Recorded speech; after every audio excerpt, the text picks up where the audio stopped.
আজকে 3/24 করালাম। কোলেলিথিয়াসিসটা হচ্ছে যে স্টোন হচ্ছে গল ব্লাডার যখন স্টোন হচ্ছে তাকে আমরা কি বলছি, কোলেলিথিয়াসিস বলছি। বা যখন কি হচ্ছে যে কমন বাইল ডাকে স্টোন হচ্ছে, কমন বাইল ডাকে যখন স্টোন হচ্ছে তাকে আমরা কি বলছি, কোলেলিথিয়াসিস বলছি।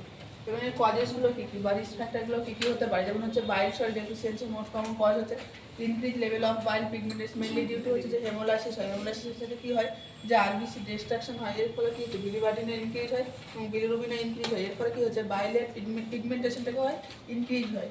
এর ফলে কি স্টোন ফর্মেশন হয়। যেন হচ্ছে যে হাই কোলেস্টেরল লেভেল থাকলে বা হাই ক্যালসিয়াম লেভেল থাকলে, প্রেগনেন্সি, ওবিসিটি বা ফ্যামিলি হিস্ট্রি থাকলে কী হয়, এগুলো হচ্ছে রিস্ক ফ্যাক্টর হিসেবে থাকছে।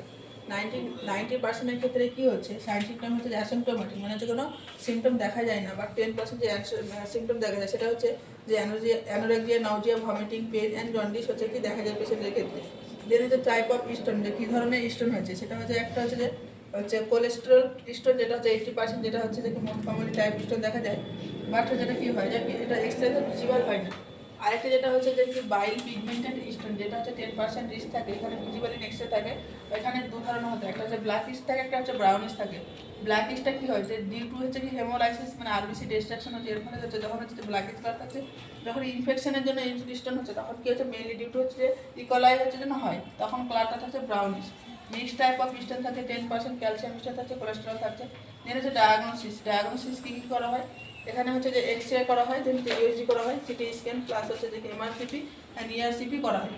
দেন হচ্ছে ট্রিটমেন্টের ক্ষেত্রে কী করা হয় পেশেন্টের ক্ষেত্রে, যে পেইন থাকে সেজন্য হচ্ছে যে আমরা কী করবো, পেইন ডিক্রিজ করার জন্য অ্যান্টাসিড দেবো বা মিপেরিডিন দেবো পেশেন্টকে। অ্যান্টাসিড স্টোন হচ্ছে ডিজলভিং এজেন্ট দেবো, সেটা কী দেবো, ড্রাগ অফ চয়েস হচ্ছে যে আর্সপিএল হচ্ছে 300 আমরা দেবো। সেটা কী করে যে ব্রেক দেওয়ার স্টোনটাকে কী করে ব্রেক করে দিই।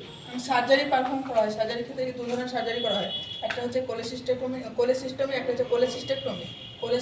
কোলেসিস্টমিটা হচ্ছে যেখানে কি করা হয়, রিমুভ করা হয় স্টোনকে গলব্লাডার থেকে। এটা খুব কমই করা হয়, কারণটা হচ্ছে যে রিকারেন্ট এপিসোড দেখা যায়, বারবার আরও যে স্টোন ফর্মেশন হয়। যেটা হচ্ছে কোলেসিস্টেক্টমিটা বেশিরভাগই করা হয়, যেটা হচ্ছে রিমুভাল অফ দ্য গলব্লাডারটাকে রিমুভ করা হয়। আর হচ্ছে মোস্ট কমনলি সার্জারি হচ্ছে পারফর্ম। দেন হচ্ছে যে কি কোলেসিস্টমিটা হচ্ছে দু ধরনের করা হয়। কোলেসিস্টমি দু ধরনের, একটা হচ্ছে যে কি ওপেন করা হয়, একটা হচ্ছে ল্যাপ করা হয়। ওপেনের ক্ষেত্রে কি ইনসেশন থাকে, এখানে ড্রেনেজ ইউজ করা হয়। আর হচ্ছে কোলেসিস্টেক্টমি যেটা হচ্ছে যে কি ল্যাপ করা হয়, সেক্ষেত্রে কি কোনো ড্রেনেজ থাকে না, এখানে হচ্ছে ল্যাপ্রোস্কোপি সাহায্যে করা হয়, এখানে কোনো ইনসেশন থাকবে না। তো আজকে এই পর্যন্ত।